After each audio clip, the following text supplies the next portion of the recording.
So, on the very first episode of Running the Business of Sport is with Russ Jefferys, the former CEO of parkrun. And we chatted about quite a few things. We went straight into the conversation, talking about parkrun, the growth, not just how it has changed participation in running, but how it's actually changed the shape of UK sport. And we didn't do the kind of traditional life story interview. We kind of focused on the mechanics. So what parkrun actually does. And part of it is very similar to run through in a lot of ways. And obviously knowing run through from my side of things, it's been really interesting to watch parkrun grow alongside how run through is growing. And one of the things is the lower barrier to entry, how you create something that brings people back to a similar location every single week, or give them the opportunity to travel around the country to do a very similar thing under the same brand. And it's been really interesting to watch Russ, who has been the CEO of parkrun, but also the head of communications for a long period of time as well. So he has a really good grasp on this sort of thing. And he talks openly about the decrease in finisher time. So people are getting slower over a period of time, and why that's okay. And people who are actually coming to these events that aren't sporty, they don't see themselves as sporty. It's about physical activity. It's about getting out of the house and doing something and having a day out sometimes. And we also get into the bigger picture of things and the government and healthcare, and why participation right now feels like less of a boom and more of like a structural shift in society, and people are getting fitter and healthier and wanting to do this sort of stuff. So if you're interested in sports, community, leadership, building a business, then this is a great conversation and I hope you enjoy it. Starting with an easy one then. A big question to start with. I think it obviously has shifted over the last sort of 10, 20 years or so. I think my observation from 10 years or so at parkrun is that there was a time not so long ago when sport, particularly running, was basically the preserve of those that were quite athletic. So the kind of the sharper end, the faster sort of groups. And that was typically through, I guess, the traditional club structures. So if you found your way through athletics and clubs, cross country, national championships, that sort of thing, then that was really, I guess, the audience that was involved in running. That changed a bit, I guess, probably in the sort of 70s and 80s with the sort of jogging boom and the introduction of some of the big major races. But I think there's been a fundamental shift in the last 10 or 20 years, of which parkrun's been a part, but it's not the only reason. And I think the big shift, which is just quite obvious, is that all of a sudden you've got people taking part in mass participation events, informal runs, group runs, park run, whatever it might be, who never would have considered themselves to be an athlete previously. And I guess the biggest indicator of that from a parkrun perspective has been that the average finish time every year gets lower. So that's obviously a proxy for the fact that parkrun is just reaching more and more people every single year. So I think there's been a fundamental shift. I think there's an awful long way to go. So I think there's still a lot of people who still don't perceive that running or physical activity is for them. I think the culture is changing a bit. I think some of the brands historically have kind of perpetuated that a bit, but we're starting to see progress in that direction. But I think we're still dealing with a legacy of, like, I can remember being a kid at school and like running around the school field was punishment for something that you did wrong or class, right? And how many people out there would like try and get out of doing PE because it was, uncomfortable, or, this whole mantra of like no pain, no gain, and the kind of the phraseology and the terminology that sits around it, I think for so long has been pointing towards quite a competitive sort of environment, and that's changing. But there's still so much more work to do. Definitely. I think even when I was younger and I used to go for runs and I was relatively good at running, and it was only when you were good you went to a club. And if you went to a club, it would be assumed that you were very good at it. And I think that is the massive shift that's changed. And do you think that parkrun and run through and people and companies like this have lowered the barrier in a way, or do you think, or redefined what that sport is, or do you think that it's different to that? No, I think they have. I think it's a number of things that have happened all at the same time, or sort of in quick succession. But I definitely think that's a part of it. You know, at Parkrun, we had a very specific communications philosophy that was around trying to change the perception of what physically active looked like and meant. Because it's that whole thing about if you can't see it, you can't be it. It's like how do you increase participation amongst those who think that running and physical activity isn't for them?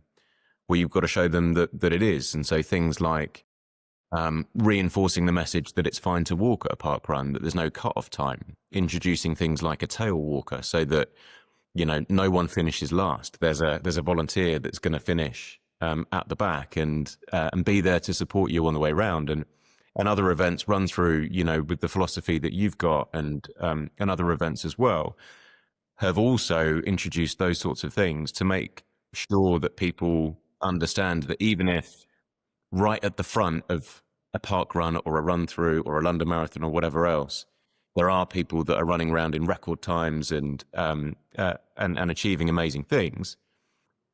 People are achieving incredible things for themselves right the way through the pack, and speed and time isn't necessarily, the most important thing. And so, I think that's helped. I think brands and there's been a proliferation of new brands in the marketplace that have realised this and that there's an opportunity to speak to a different audience. I think that's helped for sure.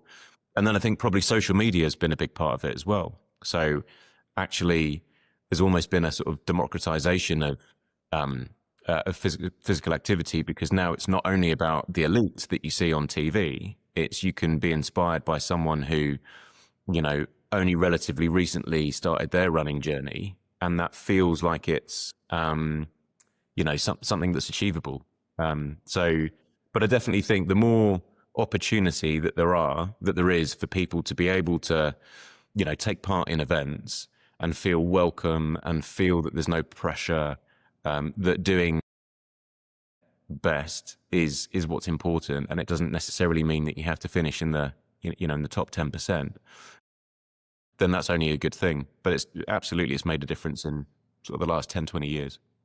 Yeah, I suppose those people who are coming into the sport now or getting active, there's probably a ripple effect from that into wider sport. So in the past, if you were good at running, you did running, you went to a running club. Whereas now you can just go to a park run or a run through, you can walk around there and get a time and feel the energy and buzz for that. And then that leads into potentially a more of a sporting life for those people. Like, have you noticed some examples or some things that you've seen maybe with brands or maybe with people you work with at parkrun that has been that? Yeah, I think it's, I think everyone's experience is individual, right? But I think there's the trends that you would see are that, and the stories that I know that you get as well through the people that take part at your events, and we had the same when I was at Parkrun. People would tell us that maybe taking part in a parkrun or a run-through event was the first step in a transformation in their lives, and it wouldn't be entirely because of parkrun or run through, but it's like without that, they weren't able to see the change that was possible. And typically, and I've seen it in my own experience, it's, being more physically active when I'm running more, I'm also eating better. I'm also sleeping better. I'm also, all of everything else just kind of falls into place, where without it, it's very easy to get into that kind of, not downward spiral, but like a more negative spiral where it's, you start taking your eye off some of those things. And so it can absolutely be the catalyst. And I think one of the things that, that Parkrun has done is is be able to provide something that's quite sticky. So the fact that it's the same time, the same place every single Saturday morning without fail, and there's a bit of a, it's there whenever you want it, but at the same time, the community that it creates and the friendships that it creates means that there's an accountability. It sort of keeps you honest. And so there's that regular sort of drumbeat of, well, I'm going to be going there every weekend, every Saturday. So I want to show up. And then it's easier, I think, to maybe take care of some of those other things in your life as well. Whereas previously, there wasn't the availability of those sorts of events. As you say, it was more sort of club events, which just weren't available to most people, or it was the big city marathons, which happen sort of once a year. And so I think, now with run through with 350 events or something this year, it's there's a run through event every single weekend if you want one, right? And so, but it wasn't that long ago where like that just wasn't the case. And so I think that's made a huge difference, the sort of the accountability element of it, or just the availability of events for people to show up whenever it works for them. I think with running as well, most sports use running as a foundational part of it. And with the work you're doing now with your new business, Move Marketing, you work with different brands in different sports. And I think one of the big hype things at the moment in time is paddle and how that's kind of come in, and people who weren't necessarily into tennis or squash or anything like that are just starting off with paddle. And is that the same as parkrun was at the start with running, or is it people who are active and healthy who have done parkrun and run through and these active sports that have low barrier to entry are now then transitioning into things like paddle because they have a more active lifestyle? Yeah, I don't know. I mean, there's a big community element to paddle. So like that's a part of it. Like it's an inherently social game. It's doubles. So there's four of you, and lots. I mean, it's still emerging in this country. It's growing fast, but lots of the venues will have a sort of cafe area or a bar area attached to it, like a clubhouse. And so there's a big sort of social element to it that I've observed. I think you're right, though. Running is foundational to so much, to so many sports. We always said at Parkrun that as much as Parkrun was able to offer something really good to a lot of people, it wouldn't be the right thing for everyone. And there's an acceptance that, for whatever reason, Saturday mornings just don't work for everyone, or a run in a local park just isn't the right thing. Some people don't want to be part of big groups. They'd much rather do something solo. And so I think, paddle is a bit different, but it's great to see I guess the increase in popularity of those sorts of sports, because ultimately I believe that being active in any way that suits you as an individual is so fundamental to a happy, healthy, prosperous life. Like it's innate. Like we have to find ways to be active. And if you can add in a social element, if you can add in ideally an outdoors element to those things, then I think you're just getting so much goodness from that experience that it doesn't really matter from my perspective what the sport is or what the activity is. Running will typically be the foundation for a lot of sports, but it doesn't have to be the answer. That won't suit some people, and that's absolutely fine. One of the things you mentioned there was community, and that's a big part of what parkrun is in the different towns and cities that it operates. Run through as well as a collective, we see ourselves as a community, and it's relatively easy to do that when you've got hundreds of thousands of people doing the events or meetups and that sort of stuff. But there's a trend appearing within other sports as well that are now trying to add that community element into it. And in the past, it happened with rugby clubs and football clubs because you just support that team and you go to watch that team or play with that team, and afterwards you meet up and there'd be a community point to it. But you often see brands now trying to tap into that community element as well and add that to their brand. What are the opportunities that you see with companies like Run Through and Parkrun and people like that companies like that, where brands can associate themselves with those communities and get something out of it for them as well. Yeah, it's it's a hot topic at the moment, right? Because I think that is what a lot of the brands are looking at for obvious reasons. I think there's a right way to do it and there's a wrong way to do it. So community is it can't be manufactured.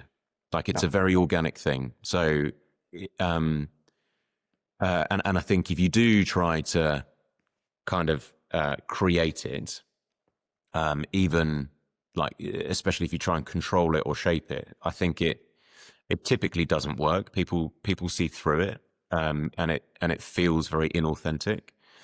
I think where there are incredible communities around the sport of running and physical activity in general, of course there are opportunities for brands.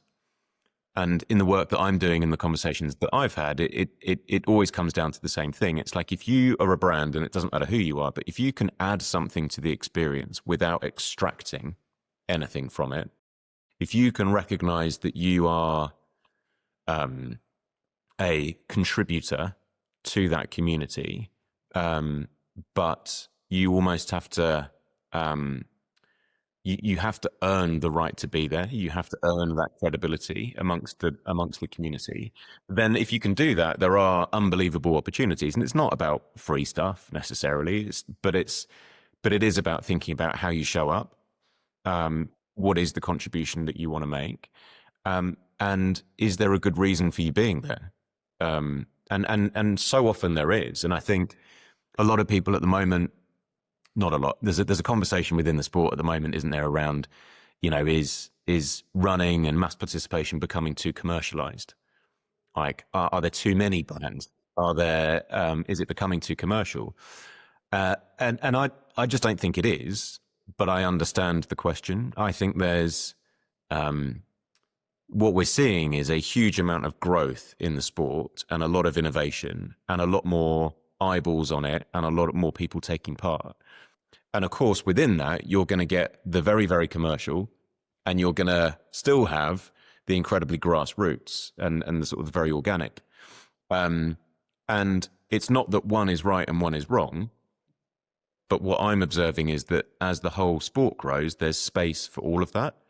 I think it's just about understanding the audience that you're trying to reach, understand the community that you are aligning to or want to contribute to, and trying to do that in the most authentic way possible. But there's an abundance of opportunities like we haven't seen before.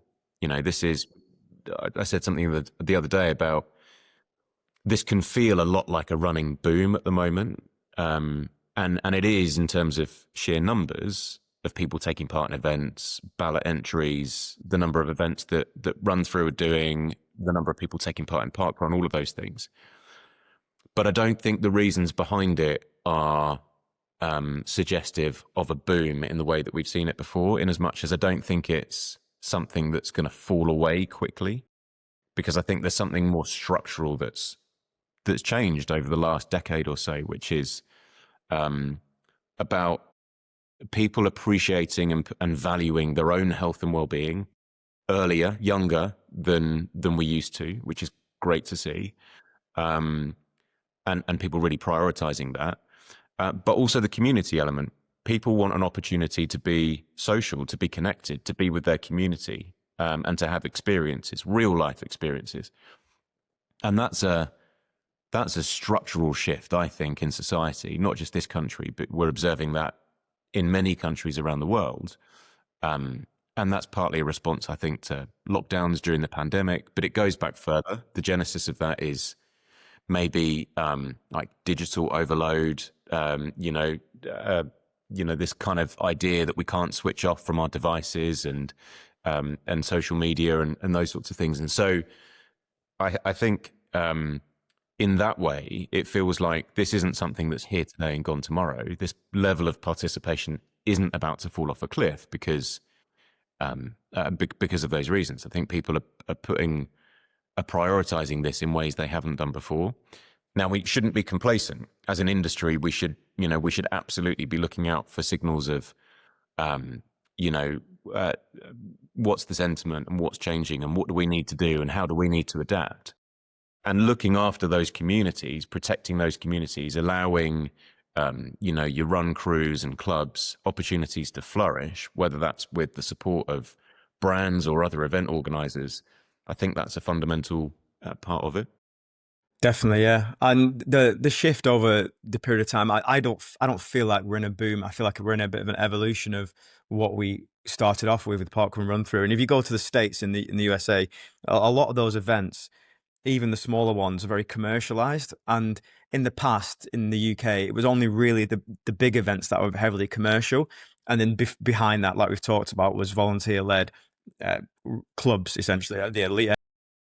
But I think the conversation's shifted now into it more being a preventative measure, like activity, lifestyle, and then with that, it becomes a governmental issue, I suppose, and running as a preventative tool for various issues that may crop up, and sport being a preventative tool for that. When you were working with parkrun, did you intentionally see that as an opportunity to integrate with governing bodies, or was it just more of an accidental thing that appeared and the government reached out to you guys to try and integrate that more into what they were doing? So I think as things progressed at Parkrun, it became pretty obvious, one, through the anecdotal feedback that we were receiving on a regular basis, on a weekly basis, and I'm sure you'll see the same, but also through some of the research and insight that was carried out to try and understand what were the actual health and wellbeing benefits and impacts of taking part in parkrun on a regular basis.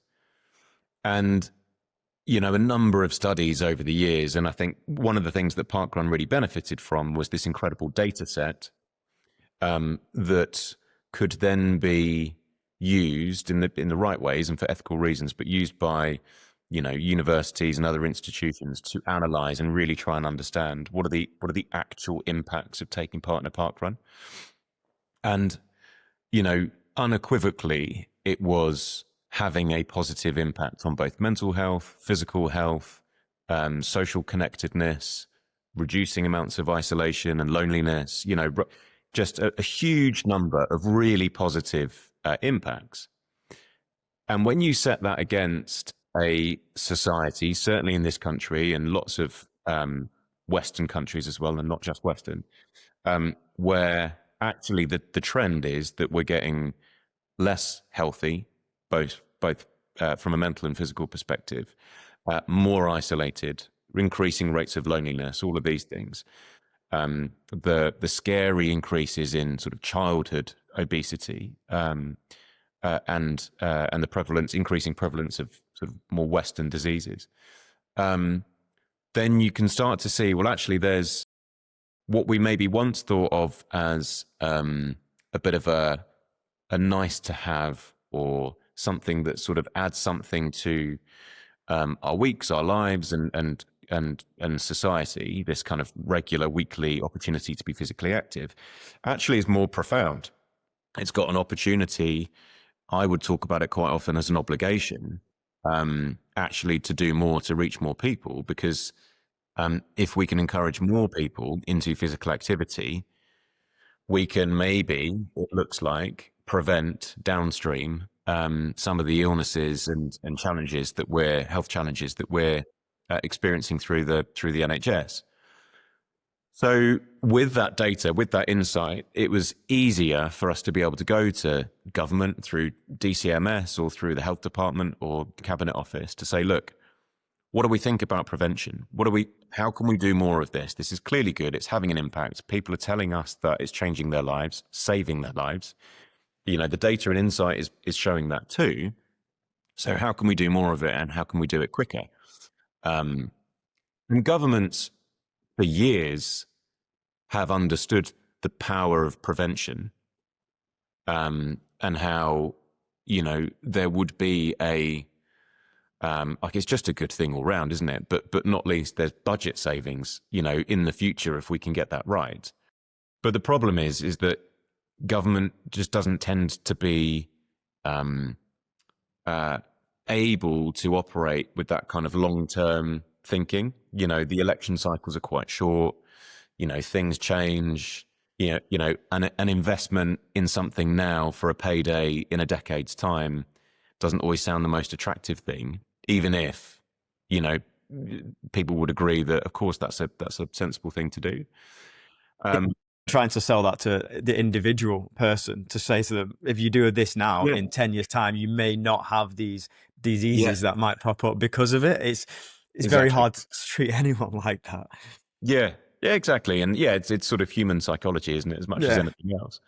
I mean, we had some success. So there was an incredible partnership with the Royal College of GPs that Parkrun established, and so that was essentially pairing GP practices with a local parkrun, and it was part of the social prescribing initiative across the health sector, which is there a way of prescribing someone something that's not medication? So maybe there is a medicated a part of their program, but actually, and Parkrun didn't come up with the social prescribing, that was happening beforehand. But it's, what are the things that GPs and other health practitioners could say, maybe have a go at this, for the right kind of medical condition, for the right kind of person at the right time. And I think now there's a couple of thousand GP surgeries around the country that are twinned with the local parkrun. And it seems like that program's working really well. Now, that is where I think there's been an incredible crossover between parkrun and event organizer, those communities that show up every single weekend, and government or the health service. So I think it can happen.